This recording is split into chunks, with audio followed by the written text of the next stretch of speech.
भाई कई लोग कहते हैं बेटी की विदाई में सबसे ज्यादा माँ रोती है, पर शिव महापुराण कहती है बेटी की विदाई में जितना बाप रोता है शायद उसके बराबर कोई नहीं रोता होगा, क्योंकि बेटा माँ को प्रिय होता है और बेटी, अरे बोलो तो, बाप को प्रिय,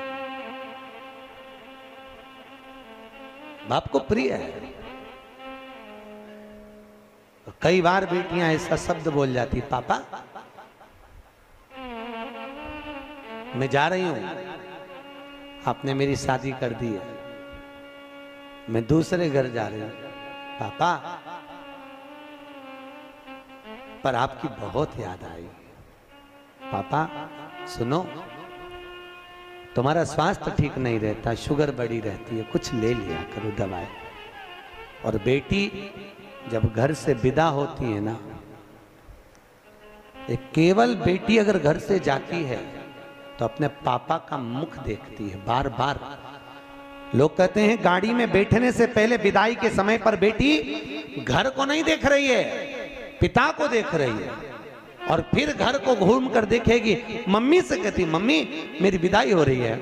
और आजकल तो होटलों से विदाई हो जाती है, धर्मशाला भवनों से, गार्डन से विदाई हो जाती है, पर बेटी अगर कहीं से विदा होना चाहती है तो अपने घर से, मम्मी एक बार मुझे घर और देख लेने दो, मेरे को आपने, मम्मी आपने मुझको दूध पिलाया है, कैसे पाल पोस कर बड़ा करा माँ, पर बेटी बड़ी हो गई और दूसरे के घर ब्याह कर जाती होगी, उस माँ का कलेजा कितना रोता होगा जिसको पाल पोस कर बड़ा करा और दूसरी जगह भेज दिया। एक बूढ़ी से बूढ़ी माँ भी होती है ना, उसको भी त्योहार पर अपने मायके की याद आती है, वो भी अपनी बहू से कहती है मेरे 4 भाई हैं, 4 राखी धर दे मेरे भतीजों के लिए रख दे। मम्मी वो राखी पहुंचेगी नहीं तो, इतने में बूढ़ी से बूढ़ी माँ भी कहती है रख दे तू, वो पहुंच जाएगी मुझे उम्मीद है। और बूढ़ी से बूढ़ी माँ भी, जब माँ बाप जिंदा रहते हैं ना तब तक, माता पिता अगर जिंदा हैं तब तक बूढ़े से बूढ़े व्यक्ति को भी अपनी माँ की याद आती रहती है। बेटियों की आंख में भले घर में व्यस्त रहती है, पर जब जब मायके जाती है तो बूढ़ी बूढ़ी माँ अपनी बेटियों को गले लगा कर कहती बहुत दिन हो गए रे, तू आती क्यों नहीं है? मम्मी बहुत फैला रहा है, घर में काम सरता नहीं, बहुत साथ है। भाई माता पिता जब चले जाते हैं ना तब बेटियां मायके आना कम करती हैं, अब नहीं आती। भाई और भाभी कहते हैं जीजी क्यों नहीं आती? भैया पापा की बहुत याद आती है। और माँ बाप से निवेदन है अपनी बेटी को कभी दूर गांव मत बिहाओ, बहुत दूर भेज देते हो भाई, वो मुंह देखने के लिए तरस जाती है। कई कई माँ बाप तो कोई पड़ोसी भी जाता है ना उसके साथ भी झोला रख कर भेज देती है, माँ आज पड़ोसी जा रहा है, अपने पति से कहती है सुनो जल्दी जाओ, जल्दी से बेसन ले आओ, मैं लड्डू बना देती हूँ, मेरी बेटी को बहुत अच्छी लगती है, और तिल्ली की गजक अच्छी लगती है, जाओ। और अपने यहाँ वो हलवाई की दुकान है ना उसके यहाँ से सामान लिया, उसको यहाँ के सेव बहुत अच्छे लगते हैं, जाओ। और कोई जा रहा हो बेटी के घर, पूरा झोला बांध के उसमें रुमाल बांध कर माँ उस थैली को तैयार कर कर दे देती है और कहती है मेरी बेटी को दे देना, कहना अब की बार कोई आ नहीं पाया। और बेटी को जब वो देता है ना तो बेटी सबसे पहले पूछती है काका जी आप आए, मेरे पापा कैसे हैं, मेरी मम्मी कैसी है? बेटी का सबसे पहला झोले पर विश्वास नहीं, संबोधन बेटी पर है।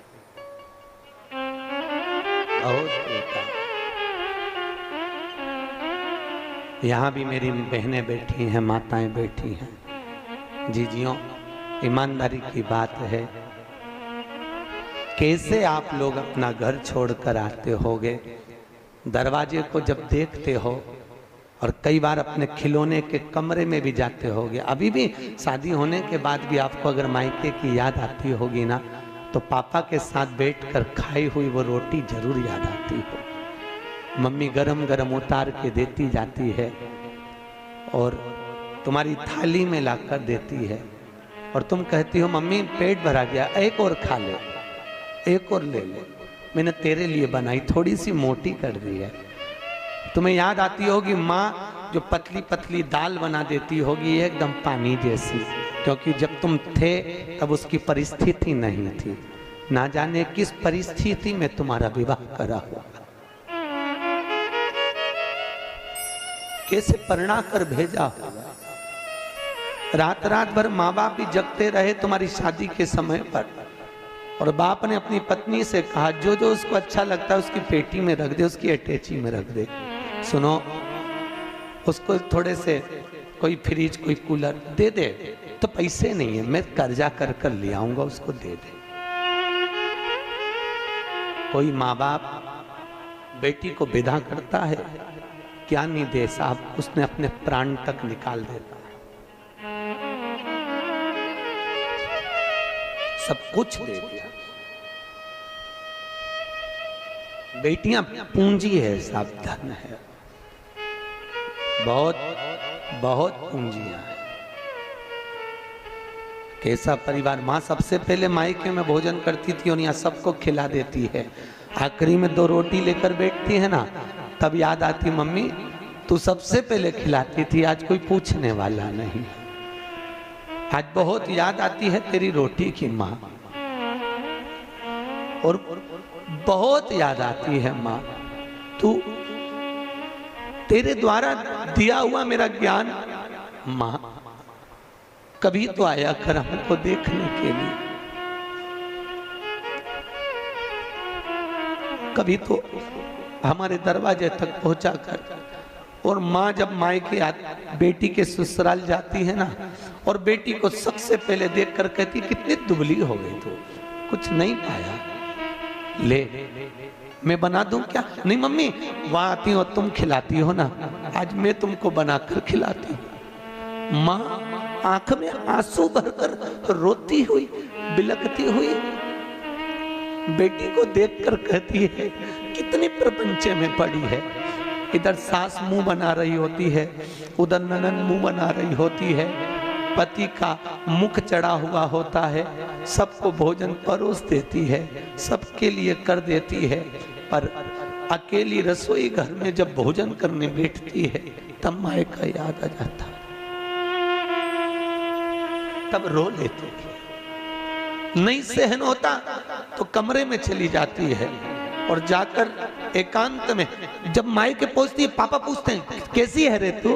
पापा मैं अच्छी हूं। कितना दिल में दर्द लिए हुए, कितना दुख लिए हुए, कितनी तकलीफ लिए हुए बेटी अपने जीवन का निर्वाह करती है, अपने जीवन। भाई दक्ष प्रजापति की कथा कह रही है, दक्ष प्रजापति ने सती को अपने यहाँ रखा, हिमालय राज ने पार्वती को रखा, जनक जी ने सीता को रखा। जब तक बेटी घर में रहे तो समझना भगवान की करुणा है, और खूब प्रेम से रखो। ना जाने उसके किस्मत में, उसके भाग्य में तुम करोड़पति का घर भी देख कर दे दोगे तो ना जाने क्या उसकी किस्मत है और कितना उसको मिलना है। ये उसका भाग्य है, उसका भाग्य उसके साथ, किस्मत उसकी अपने साथ है। आप बहुत अच्छा देख कर देते हो कोई माँ बाप, हम तो कहते हैं बेटी लक्ष्मी और गाय गौ माता, 50 बार विचार कर कर देना कि ये किसको दे रहे हैं। बेटी को देने से पहले 50 बार विचार करो ये लड़का इसके लायक है कि नहीं। गौ माता को, ब्राह्मण को जब दान करो तो कहते हैं लोग हम हमारे पिता के निमित्त से गाय का दान दे रहे हैं। गाय का दान तुम ब्राह्मण को दे रहे हो, ब्राह्मण को दिया, ब्राह्मण के यहाँ खुद रहने की जगह नहीं, वो चांदी के खुर, सोने के सींग के चक्कर में, बाल्टी और डब्बे के चक्कर में गौ माता को ले गया। जब तक गाय ने दूध दिया तब तक बांध के रखी, फिर वो बेच दी, बेचते बेचते कसाई के हाथ में चली गई। गाय जब कटी तो जिसने दान दिया था उसको दोष लगा, लेने वाले को नहीं। इसलिए बेटी, गाय और लक्ष्मी, पैसा भी हमेशा सोच समझ कर दीजिए कि किसको दे रहे हो। कहीं किसी ऐसे भिखारी के कटोरे में पैसा मत डालो कि उस भिखारी ने लिया कर वेश्यावृत्ति में लगा दिया, जुए में लगा दिया, मदिरा पान में लगा दिया, मांसाहार में लगा दिया। अगर लक्ष्मी किसी गलत जगह पर जाती है तो दान करने वाले को रोना पड़ता है। बेटी गलत जगह जाती है तो कन्या दान करने वाले को रोना पड़ता है। गाय गलत जगह जाती है तो दान करने वाले को रोना पड़ता है। इसलिए देने से पहले बेटी, गौ और लक्ष्मी 50 बार विचार करना कि किसको दे रहे हो, सही जगह जा रही कि नहीं जा रही। सोचो समझो। फिर फिर दिया जाए।